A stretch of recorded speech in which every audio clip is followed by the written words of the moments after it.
What's up, guys? Welcome back to the channel. Hope everybody's doing well today.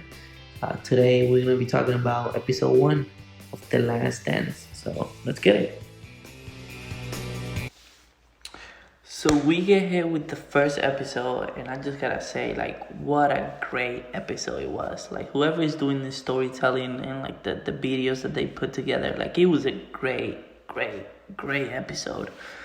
So we open. By the way, if you haven't seen the episode yet and you can't see it for whatever reason, I did do a recap, a complete, deep recap of everything that happened on episode 1. So if you want to see that before you see this video, it will be down in the description somewhere. But let's get into it. So the episode, starts with, it's 1997. The Bulls have just won 5 championships, and in the previous 7 years, and they're looking for their second repeat. I really like the part when Jordan was in an interview. It's a young Jordan, and the reporter is like, "Hey, Jordan, do you have any sense of destiny? Why is all of this meant for you, and what's down the road for you? Are you taking it one day at a time?"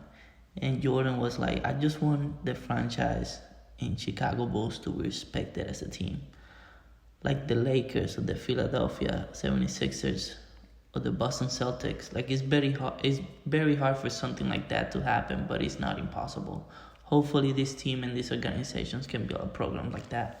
And I really like that quote from Michael, because even at a young age, he shows his dedication for the game and what he was looking to accomplish.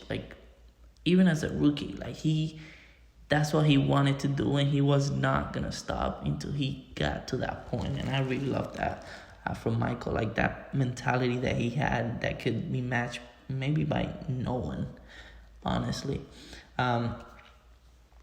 So we start seeing the Bulls winning. Everybody loves the Bulls. The 5th championship. So the ownership of the Bulls started to realize how some of the players were. They look down the roster.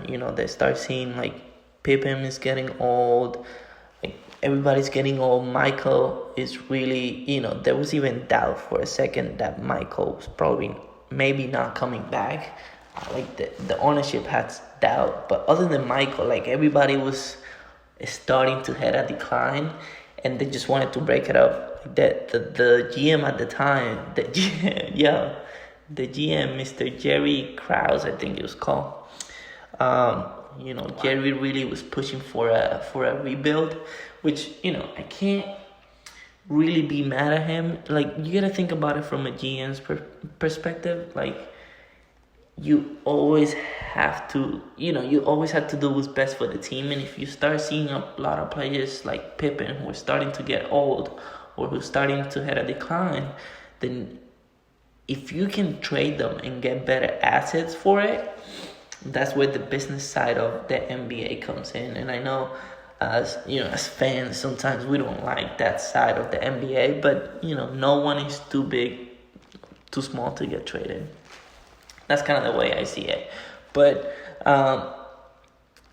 he just didn't, Jerry just didn't care. I think he wanted some credit for the Bulls dynasty. I think that's really what happened. I think he said in an interview, he thought organizations, win titles and not individual players. You need both. You can't have just one. And while I kind of agree with him on that, at the end of the day, you have Michael Jordan. There was a lot of games where you should have lost, where you could have lost, and just the fact that you have Jordan on your team made you win. So yes, you need a good support system. You need a good, coach and all of that. But at the end of the day, if you have a player like Jordan, you want to win games, you're gonna make it far. So, but yeah, he was ready. He was ready to rebuild, and I think that's what Jordan really didn't like. Jerry he just didn't care about the players, and I think that was the biggest takeaway from this episode. We still have to see for episode 2 and see what happens with Jerry and the relationship that between them, and between the players and Jerry and like Scottie Pippen and Michael Jordan, and what happens with them. But overall it was a great episode. And another thing that I liked, that I think, I don't know if people were aware of this, but even the GM at the time when Jordan got drafted number 3, the GM at the time, he said something crazy. He said, if we had the first pick, we would have gone with Hakeem as well. Like Hakeem was a clear lock, number 1. There was no doubt about that.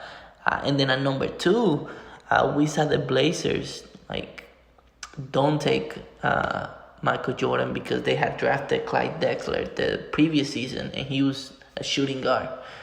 So they were in desperate need of a center, which is why they went with Sam Bowie, which is that worked out well for them. Another thing is, by Jordan's third game, he was already a beast. He was already the best player in the Bulls by his third game. As a rookie, he averaged 28 points, 5 rebounds, 5 assists. And not only did he make it to the All-Star team, but he was an All-Star starter. For me, that's just insane. Imagine doing that as a rookie. 28 points per game, that's insane. And I've seen Jordan, 28 points per game. I knew he averaged that, but I guess I never really thought about it. When you actually think about it, 28 points per game, that's insane. And then lastly, I think the biggest thing, and probably one of my favorite parts of the episode, was when they start talking about The Last Dance and what does that mean, where did that came from. And it was good to know that it was Phil Jackson who named the 1997 season The Last Dance, because that was the last season they were gonna be together, and Phil knew it was the last year. So for him, it was all about enjoying the moment, enjoy what we have right now. This is gonna be the last time we're gonna be together. So let's make the best out of this situation. That's really my reaction from it. I really love the first episode. I can't wait for the second one and see what they got for us there.